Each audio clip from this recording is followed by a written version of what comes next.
بسم اللہ الرحمن الرحیم. ناظرین کرام السلام علیکم. آج ہم گفتگو کر رہے ہیں پرویز ہود بھائی کے اٹھائے ہوئے اس نقطے پر کہ علامہ اقبال نے شاعری کی ہے، کوئی سنجیدہ بات نہیں کی، اور انہوں نے شاعری میں بھی فلسفے کی مخالفت کرنے کے اور فلسفے کی حوصلہ شکنی کرنے کے کوئی کارنامہ انجام نہیں دیا.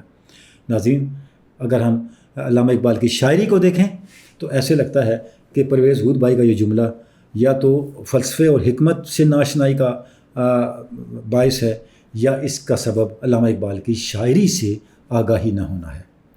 اور تیسرا ایک ہی سبب بچتا ہے، اور وہ ہے تعصب. کیونکہ جب انسان تعصب کی وجہ سے کوئی بات کہہ رہا ہوتا ہے تو پھر وہ حقائق کو مسخ کرنا اس کی مجبوری بن جاتی ہے. وہ ایک خاص اینک سے، ایک خاص زاویے سے چیزوں کو دیکھ رہا ہوتا ہے، اور جب وہ اس خاص اینک سے دیکھ کے خاص زاویے سے چیزوں کو انٹرپریٹ کرنے کی کوشش کرتا ہے تو حقائق خود بخود مسخ ہوتے چلے جاتے ہیں. ناظرین، علامہ اقبال کی شاعری دنیا بھر میں اس کی حکیمانہ جو منصب ہے شاعری کا، اس کا اعتراف اہل علم نے کیا ہے. یہ الگ سے پورا میدان ہے. دنیا کا کون سا ملک ہے، مغربی دنیا ہو، مشرق کا اہل علم ہو، جنہوں نے علامہ اقبال کی شعری عظمت کا اعتراف نہیں کیا. اور جب وہ علامہ اقبال کی شعری عظمت کا اعتراف کرتے ہیں تو اس سے مراد صرف زبان دانی نہیں ہے، بلکہ اس سے مراد وہ فنی عظمت ہے، وہ فکری عظمت ہے جو علامہ اقبال کے شعر کے ذریعے سے پڑھنے والوں پر اور دنیا کے لیے آگے منتقل ہو رہی ہوتی ہے. ناظرین، علامہ اقبال بطور شاعر ہماری تاریخ کے شاید وہ واحد شاعر ہیں جو 7 شعری روایات کی علم و حکمت کو اپنے شعر کے اندر سمو کر ہم تک منتقل کرتے ہیں. اقبال کے شعر کے اندر آپ کو جرمن، انگلش، عربی، فارسی، اردو، سنسکرت اور پنجابی، یہ جو 7 شعری روایات ہیں، ان کی حکمت کے دریا بہتے ہوئے نظر آئیں گے. یہ اقبال کی وسعت ظرفی ہے، یہ اقبال کی عالی ظرفی ہے، وسعت نظری ہے کہ یہاں پہ آپ کو گوتم بدھ بھی ملتے ہیں، یہاں پہ آپ کو وشوامنتر بھی ملتے ہیں، یہاں پہ آپ کو نانک بھی ملتے ہیں، گوئٹے بھی ملتے ہیں، آئنسٹائن بھی ملتے ہیں. سائنس کی دنیا کے لوگ، فلسفے کی دنیا کے لوگ، شعر و حکمت کی دنیا کے لوگ، روحانیت کی دنیا کے لوگ، کسی بھی مذہب و ملت سے متعلق ہیں، وہ سب یہاں پہ آپ کو اپنے حکیمانہ افکار بیان کرتے ہوئے نظر آتے ہیں. کیا اقبال کا شعر علم کو، فلسفے کو اور دانش کو ڈسکریج کرتا ہے؟ میں یہاں علامہ اقبال کے اشعار ہی آپ کے سامنے رکھنا چاہوں گا. ناظرین، جاوید نامہ ہے، یہ جاوید نامہ میں علامہ اقبال کہہ رہے ہیں: شرق را از خود برد تقلید غرب، باید این اقوام را تنقید غرب. کہتے ہیں کہ جو مشرق نے بغیر سوچے سمجھے مغرب کی تقلید کا راستہ چنا ہے، اس نے مشرق کو بنایا کم ہے اور بگاڑا زیادہ ہے. چاہیے تو یہ تھا کہ مشرق مغرب کو تنقید کی نظر سے دیکھتا اور اس کے بعد فیصلہ کرتا کس کو اختیار کرنا ہے اور کس کو چھوڑنا ہے. قوت مغرب نہ از چنگ و رباب نیز رقص دختران بے حجاب. علامہ کہہ رہے ہیں مغرب کی جو طاقت ہے وہ ساز، گانے، آواز اور جو ان کی بے حجاب خواتین ہیں ان کے رقص کی وجہ سے نہیں ہے، اس کی قوت کہیں اور سے ہے. اس کی قوت کیا ہے؟ نیز سحر ساحران لالا روست نیز اوریاں ساک و نے از قطع موست. کہتے ہیں مغرب کی جو طاقت ہے وہ ننگی پنڈلیوں سے اور بال کٹوانے سے اور ان حرکتوں کی وجہ سے مغرب میں کوئی طاقت نہیں آئی. محکمی او ران از لادینی است نے فروغش از خط لاطینی است. مغرب میں جو غلبہ اور طاقت ان کو حاصل ہوئی ہے وہ رسم الخط کو بدلنے سے حاصل نہیں ہوئی، وہ لادینیت کو اختیار کرنے سے اور دین کو ترک کرنے سے حاصل نہیں ہوئی. اگر آپ جیسے پرویز ہود بھائی بار بار اشارہ کر رہے ہیں، اگر آپ ان اسباب کو مغرب کی ترقی کا سبب سمجھتے ہیں تو پھر آپ تاریخ جو سائنس کی ڈیولپمنٹ کی تاریخ ہے، مغرب کی ڈیولپمنٹ کی تاریخ ہے، اس سے آگاہ نہیں ہیں. قوت افرنگ از علم و فن است از ہمی آتش چراغش روشن است. علامہ کہہ رہے ہیں مغرب کی جو طاقت ہے وہ علم و فن کی وجہ سے ہے، اس آگ سے ان کا چراغ روشن ہے. حکمت اسقط و برید جامع نیست مانے علم و ہنر امامہ نیست. علم و حکمت لباس کو چھوٹا بڑا کرنے سے، تنگ کھلا کرنے سے نہیں ملتی، اور امامہ پہننے سے علم و ہنر کم نہیں ہوتا. یعنی یہ کہنا کہ اگر آپ اسکارف پہن کے کلاس میں بیٹھیں گے تو آپ کو کم سمجھ آئے گی اور اسکارف اتار کے بیٹھیں گے تو زیادہ سمجھ آئے گی، یہ غیر سائنسی سوچ ہے بھائی، یہ بہت سطحی سوچ ہے، یہ متعصبانہ سوچ ہے۔ یہ آپ کا لباس، آپ کا اٹھنا بیٹھنا انداز، یہ آپ کے علم کے راستے کی رکاوٹ نہیں ہے۔ علم و فندرہ ہے جوان شوق و شنگ، مغز می باید نے ملبوس فرنگ۔ علم حاصل کرنے کے لیے کوٹ ٹائی پہننا ضروری نہیں ہے، ذہن چاہیے، مغز چاہیے، دماغ چاہیے، جگر سوزی چاہیے۔ علامہ کہہ رہے ہیں نوجوان تم نے ان کا لباس تو پہن لیا ہے لیکن علم کی طرف نہیں گئے، علم کے لیے اور تقاضا چاہیے۔ اندر این را جز نگاہ مطلوب نیست، این کلاه یا آن کلاه مطلوب نیست۔ کہتے ہیں علم حاصل کرنے کے لیے نگاہ چاہیے، بصیرت چاہیے، محنت چاہیے، تحقیق و جستجو چاہیے۔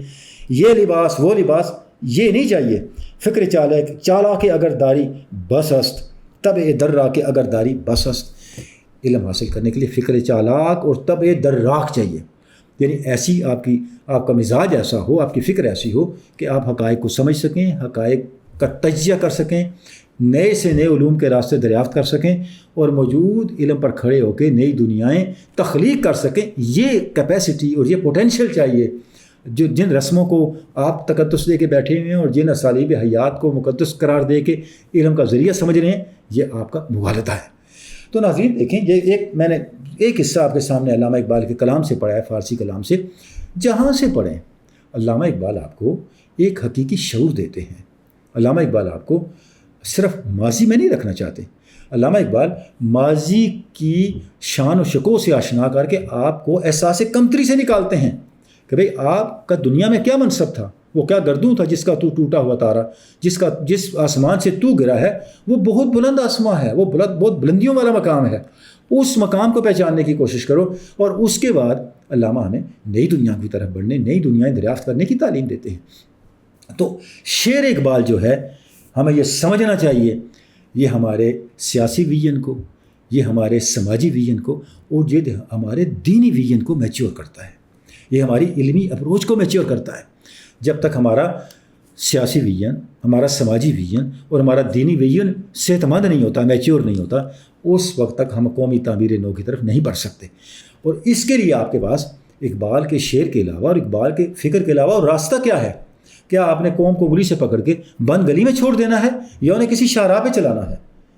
ہمیں قوم کو احساس کمتری سے بھی نکالنا ہے، ہمیں قوم کو تعمیر بھی کرنا ہے، ان کو ویلیوز کے ساتھ کمٹمنٹ بھی دینی ہے، اور انہیں آگے بڑھنے علم حکمت کے ذریعے سے اور اپنی سوشل ریکنسٹرکشن کے ذریعے سے، یہ سارے الفاظ میں علامہ کے کلام سے دے رہا ہوں آپ کی خدمت میں، ان کی نثر سے اٹھا کے دے رہا ہوں، سوشل ریکنسٹرکشن کے ذریعے سے، اپنی حقیقی ویلیو اورینٹڈ ڈیموکریسی کے ذریعے سے، جس کو علامہ نے اسپرچل ڈیموکریسی کہا ہے، اس کے ذریعے سے جب تک آپ اپنی سوسائٹی کو کھڑا نہیں کرتے تو پھر کیا اشر ہوگا؟ وہی اشر ہوگا جس طرف علامہ نے کہا کہ باقی نہ رہی تیری وائن ضمیری، اے کشتہ سلطانی و ملائی و پیری۔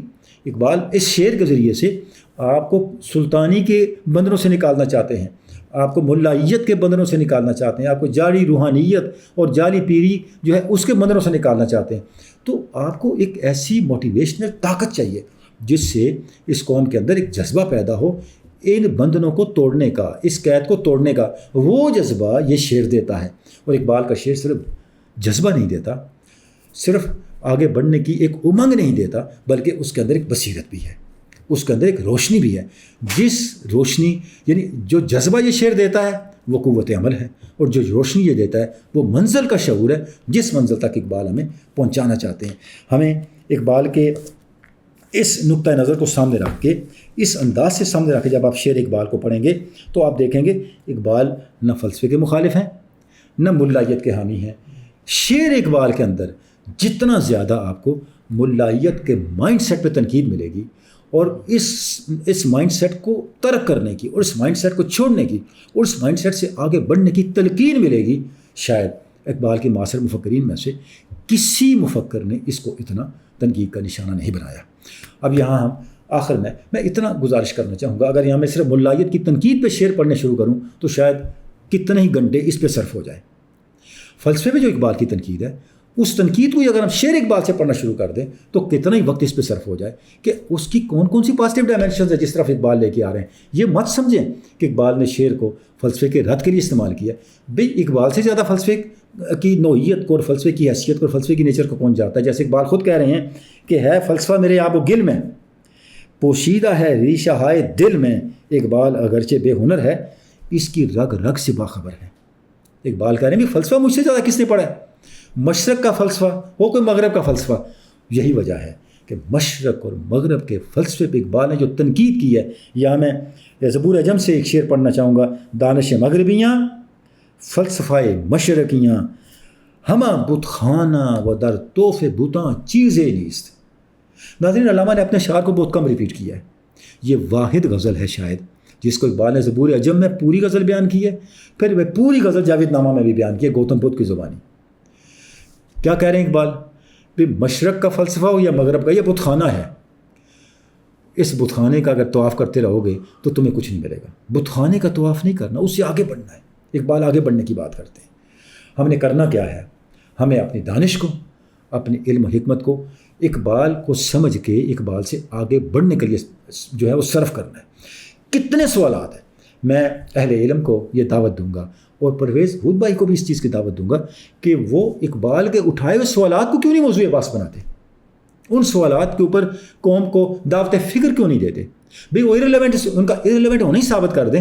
اقبال کے خطبات ہیں، ہر خطبے میں علامہ نے اتنے سوالات اٹھائے ہیں جن میں سے ہر سوال آپ کے لیے علم کا ایک دروازہ ہے۔ علامہ کے خطبات کی شرح لکھنے کا مجھے بھی موقع ملا ہے۔ صرف پہلے خطبے کی شرح کرتے ہوئے میں نے اس کے آخر میں 14 سوالات صرف پہلے خطبے سے دیے ہیں کہ آپ ان سوالات کو تحقیق کا موضوع بنائیں۔ ہر سوال آپ کے لیے علم کا ایک نیا موضوع ہے، علم و دانش کا ایک نیا جہان ہے، اگر آپ سنجیدگی کے ساتھ اس کو توجہ دیں اس کے اوپر۔ یہی صورت سارے خطبات کی ہے جس میں علامہ نے کلچر کے حوالے سے، اسلامی تہذیب کے حوالے سے، سائنس اور ٹیکنالوجی کے حوالے سے، انسان کی ذاتی تربیت کے حوالے سے، تشکیل کردار کے حوالے سے، ان کا جو فلسفہ خودی ہے اس کو بیان کرتے ہوئے، کتنی چیزوں کو بیان کرتے ہوئے علامہ نے وہ سوالات اٹھائے ہیں۔ میں یہاں ایک ریفرنس دینا چاہوں گا کہ ان سوالات کی اہمیت کیا ہے۔ جو علامہ کا آخری خطبہ ہے، از ریلیجن پاسبل، ایک خط میں علامہ نے اس کے بارے میں لکھا ہے کہ میں نے یہ خطبہ یہ بھی آپ کی خدمت میں عرض کروں کہ ریکنسٹرکشن کا جو آخری خطبہ ہے، یہ خطبہ علامہ اقبال نے ہندوستان میں نہیں دیا، یہ خطبہ لندن میں دیا ہے اور ارسٹوٹولین سوسائٹی میں دیا ہے، ان لوگوں نے یہ خطبہ سنا ہے۔ اور علامہ نے یہ لکھا ہے خط کے اندر، جب یہ خطبہ برگسا نے پڑھا تو برگسا نے مجھے یہ میسج دیا، مجھے یہ پیغام دیا کہ جو نقطہ نظر آپ کا ہے، میں اپنے علمی تحقیق کے ذریعے اسی نقطہ نظر کی طرف بڑھ رہا ہوں اور انہی حاصلات فکر کی طرف بڑھ رہا ہوں۔ وہاں پہ علامہ اقبال نے جو سوالات اٹھائے ہیں ان کو ہم تحقیق کا موضوع کیوں نہیں بناتے؟ ہمیں یہ چاہیے کہ اقبال نے شعر میں یا اپنے نثر کے اندر جو سوالات اٹھائے ہیں وہ سوالات ہمیں بند گلی سے نکالنے والے ہیں، ہمیں بائی وے سے ہائی وے پہ لانے والے ہیں۔ ان سوالات کی جوابات تلاش کریں، آپ نئی نسل کو تعمیر پہ لے کے آئیں۔ موجود کام کا نقص نکالنے کے بجائے، اور موجود کی کام چاہے اقبال کا کام ہو، کسی مفکر کا کام ہو، اسی کے نقص نکالنے کے بجائے آپ نقص سے پاک نیا کام کیوں نہیں کرتے؟ اور یہ اقبال کا پیغام ہے۔ یا میں علامہ کا ایک شعر کوٹ کرنا چاہوں گا۔ علامہ کہتے ہیں، وقت آں است، پیام مشرق ہے، وقت آں است کہ آئین دیگر تازہ کنیم، لوح دل پاک بشوئیم وز سر تازہ کنیم۔ کہتے علامہ کہہ رہے ہیں، اس کا ترجمہ کیا ہے؟ علامہ کہہ رہے ہیں، the time has come for us to renew our laws. Let us cleanse the tablet of the heart and begin anew.